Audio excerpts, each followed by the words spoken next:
One thing that has to happen in this game if the Niners are going to win is the D line's got to impact Patrick Mahomes and slow down Isaiah Pacheco. You're uniquely qualified to answer this next question because you've been covering the Niners and the Eagles. Mm-hmm. Should Niner fans be disappointed in what they've gotten so far out of Javon Hargrave?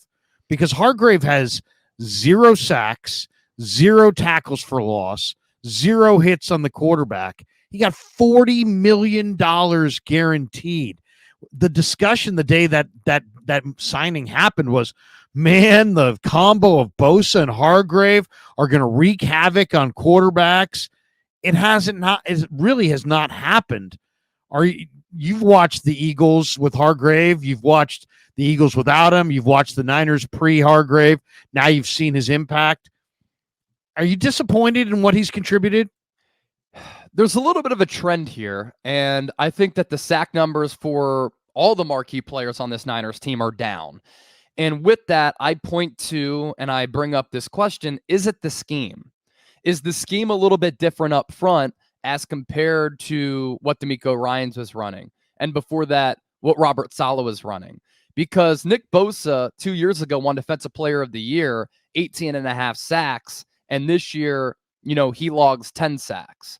And the sack numbers across the board for San Francisco are down. We just got done talking about Chase Young. His sack numbers down from Washington to San Francisco. And for Hargrave, he had 11 sacks last year. That was a career high for an Eagles team that had 70 as a team. The Baltimore Ravens led the NFL this year in sacks. They only had 60. So last year, Philadelphia really got after the quarterback in an historic way. It was the most sacks in a regular season for a team since the mid-'80s when those great Chicago Bears teams were awesome on the defensive side of the football. His previous career high before that was 7.5. This year, he had 7 in 16 games. I think it's a little bit of a scheme problem, but I'll tell you what, Larry, Niners are going to have to get after the quarterback, and they're going to have to pressure and sack Patrick Mahomes in order to win this football game. And it's not just Hargrave here. This is a team-wide issue where the sack numbers have been a little bit surprising for the lack of sack production on this Niners team this year. When you're paying a guy 4 years, $84 million, you are expecting to get after the quarterback on a more consistent rate. But the Niners really haven't been able to do that all year long. And the guide to beating Patrick Mahomes is out there. And it came in Super Bowl 55 against the Tampa Bay Buccaneers when the Buccaneers had an aggressive defense. Their defensive line won with 4, but also Todd Bowles at the time, who was the defensive coordinator under Bruce Arians, dialed up a lot of blitzes. And the Chiefs that year were dealing with injuries to left guard, right guard. And this year, Joe Thuney has a potential torn pec. He's an all-pro left guard. He might not play in this game. And teams have rarely been able to execute this game plan against Patrick Mahomes, but it does work when you can actually execute it. Mahomes in Super Bowl 55, it dropped back 56 times. He was pressured on 29 of those 56 dropbacks. That's the most for any quarterback in Super Bowl history. He was sacked 3 times and hit 10 times. That is really one of the biggest keys to this game is Bosa, Armstead, Hargrave, Chase Young coming to play, and they have the talent to get after the quarterback. Steve Wilks has to dial up some blitzes. I want to continue to see some more twists, stunts, and gains up front because we saw how the Niners were able to be effective against Jared Goff when they put him under pressure, when he was 3 of 13 under pressure for 26 yards, 2 sacks, and a rating of 39.6. You get after Patrick Mahomes, you can win this football game. If he has all day to drop back and chuck it, he's going to carve you up, and yeah, Hargrave's a part of that. Yeah, I mean, Tampa, as you said, kind of provided the blueprint. I mean, they got 3 sacks on Mahomes, but they had 17 pressures and 8 hits on Mahomes' 49 attempts in their 31-9 win.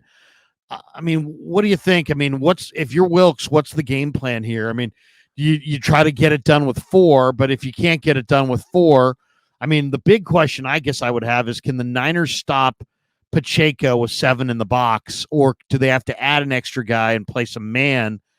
What do you think the game plan for Wilks is going to be? What do you think is the successful game plan against Mahomes? I mean, the Niners have never beaten Mahomes, and the Chiefs' O-line in the interior is really good. I don't know if Joe Thuney is going to play or not. He's an all-pro player at left guard.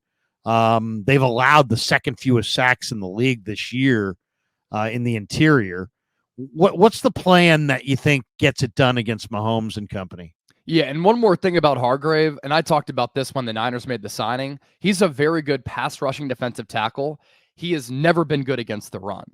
And so that's an issue, and we've seen it come to light all throughout this year when San Francisco's defense has struggled to bottle up the run game, and then in the playoffs as well when the Packers and Lions have had success on the ground. I think the formula for Steve Wilks in this defense, you see if you can win with 4, and then you mix up your coverages on the back end. You play a little man, you play a little zone, you dial up some blitzes from time to time, you run some of those twist gains and stunts up front to mix up the looks to try to confuse Patrick Mahomes so that he doesn't know what he's seeing. But then when you get to him, you have to make sure that you take him down onto the ground and you sack him, because the pressure isn't going to do it. A quarterback hit isn't going to do it. He's so good at maneuvering inside the pocket, but then he's so strong on that lower half, fast and athletic with really strong legs, where even if you try to wrap him up, he stays on his feet and he can throw to his right. He can throw to his left. And then lastly, he maintains his eye level up, where if you get that pressure on him and he's running around, his receivers do such a good job on the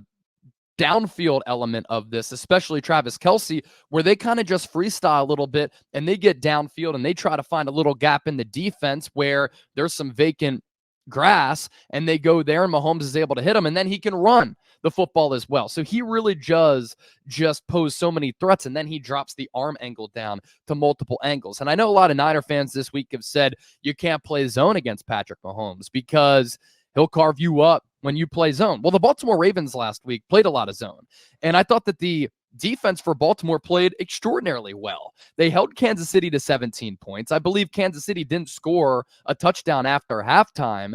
And to me, it was the Ravens offense that lost the game, not the Ravens defense. So you can play zone, you can play man. You have to get ready for those extracurricular plays to happen once Mahomes is able to break contain.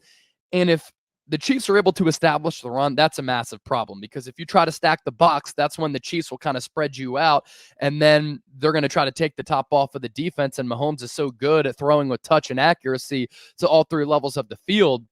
Lastly, against the pass and against the run, we saw this against Green Bay. We saw this against Detroit.